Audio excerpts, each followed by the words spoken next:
আসসালামু আলাইকুম এভরিওয়ান, কেমন আছেন সবাই? আমরা আলহামদুলিল্লাহ ভালো আছি। আজকে বাজার করে নিয়ে আসা হলো অনেকগুলো বাজার একসাথে। গলদা চিংড়ি কেনা হয়েছে বড় বড়, আর এখানে এই যে পাবদা মাছটা আমি আগে খেতে চাইতাম না, কিন্তু এইটা আম্মু সরিষা বাটা দিয়ে এত সুন্দর করে রান্না করে, এটার এখন ফ্যান হয়ে গেছি।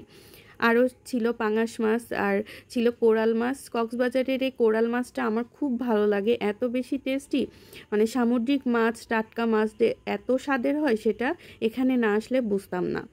আর এখানে গলদা চিংড়ির সাথে আছে ছোট চিংড়ি তো যে কোনো মানে সবজিতে দিলে বা ভাজি করলে, ভর্তা, ঝাল ঝাল গরম ভাতের সাথে দারুণ লাগে। আর চিংড়ি লতি তো খুব পছন্দ আমার। আর পাঙাশ মাছটা প্রতি মাসে কেনা হয়, কারণ পাঙাশ মাছটা আমি পছন্দ করি, তাই প্রতি মাসেই রাখা হয়। আর আমার বাচ্চাকেও আমি পাঙাশ মাছটা দেই, কারণ বাচ্চাদেরকে তেল চর্বিযুক্ত মাছ, কম কাঁটাওয়ালা মাছগুলো বেশি বেশি দিতে হয়, তাহলে এতে প্রচুর কোলেস্টেরল থাকে, এটা বাচ্চাদের শরীরের জন্য অনেক উপকারী। আর বড় বড় রূপচাঁদা মাছ আনা হয়েছে, এই মাছগুলো ভুনা খেতে বা আস্ত ফ্রাই খেতেও খুব ভালো লাগে। আর এই যে দেখেন কতগুলো মুরগির মাংস নিয়ে আসা হয়েছে। এবার চিকেন আমি একটু বেশি করে নিয়ে আসতে বলেছিলাম, এই চিকেন ফ্রাই খুব ভালো লাগে। আর কন্টিনিউ বৃষ্টি হচ্ছে, বৃষ্টির দিনে আমার ফ্রাই ভাজাভুজি অনেক বেশি পছন্দ। আপনারা কিন্তু আবার এত বাজার দেখে বলেন না, এত বাজার, এত খাই, মানুষকে দেখাই, এগুলো বলেন না। এগুলো কিন্তু আমাদের মানে পুরা মাসের বাজার, আমরা মোটামুটি পুরা মাসের বাজারটা করে রাখি একবারে। আর এই যে এখানে খাসির মাংস নিয়ে আসা হয়েছে, প্রায় 3 কেজি মতো খাসির মাংস। বড় বড় পিস করে আমি আনতে বলেছিলাম, কারণ বড় বড় পিস করে রান্না করলে এর টেস্টটা অনেক বেশি ভালো আসে। আর খাসির মাংস যদি বড় পিস করে ভুনা করা যায় বা কাচ্চি রান্না করা যায়, অনেক বেশি মজা হয়। তো গরুর মাংস তো খেতে পারছি না, এমন মানে অ্যালার্জি জনিত সমস্যা শুরু হয়েছে, সবারই প্রবলেম হচ্ছে আপাতত, ওই জন্য গরু খাওয়াটা অফ রাখছি।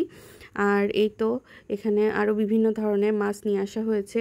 আমরা আসলে মোটামুটি মাছের বাজারটা একবারে করে রাখার চেষ্টা করি, যাতে বারবার বাজারে যেতে না হয়। আসলে ব্যস্ত লাইফে এভাবে করতে হয়, একবারে না করলে অনেক বেশি ঝামেলা হয়ে যায় শেষের দিকে, তখন কিছু লাগলে অল্প কিছু আবার করে নিয়ে আসা হয় বাজার করে।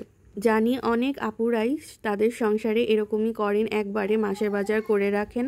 মাসের বাজার করে রাখলে একটা সুবিধা, যখন যেটা খেতে মন চায় বা একদম বাজারে দৌড়াতে হয় না, সাথে সাথে যেমন আমার চিকেন বিরিয়ানি খেতে ইচ্ছা করছে, বা চিকেন খিচুড়ি খেতে ইচ্ছা করছে, খাসির মাংস খেতে ইচ্ছা করছে, বা তেহারি, যখন যেটা ইচ্ছা সাথে সাথে বানিয়ে নেওয়া যায়। আর এই বৃষ্টির দিনে তো বারবার বাজারে যাওয়া মানে আরও বেশি প্যারা। আর এই যে এখন আমার সব থেকে ফেভারিট জিনিসটা মাছের ডিম, এটাও প্রায় প্রতি মাসে আমাদের কেনা হয়, কারণ আমি খুব পছন্দ করি মাছের ডিমটা, প্লাস বাবুকেও দেই। এই যে দেখেন মাছের ডিম মশলা দিয়ে ভাজা ভাজা করে খুব মজা হয় খেতে। তো আজকে এই পর্যন্তই শেষ করছি। ভিডিওটা কেমন লাগলো অবশ্যই জানাবেন, আর আমার পাশে থাকবেন। সবার প্রতি অনেক ভালোবাসা রইল। আল্লাহ হাফেজ সবাইকে।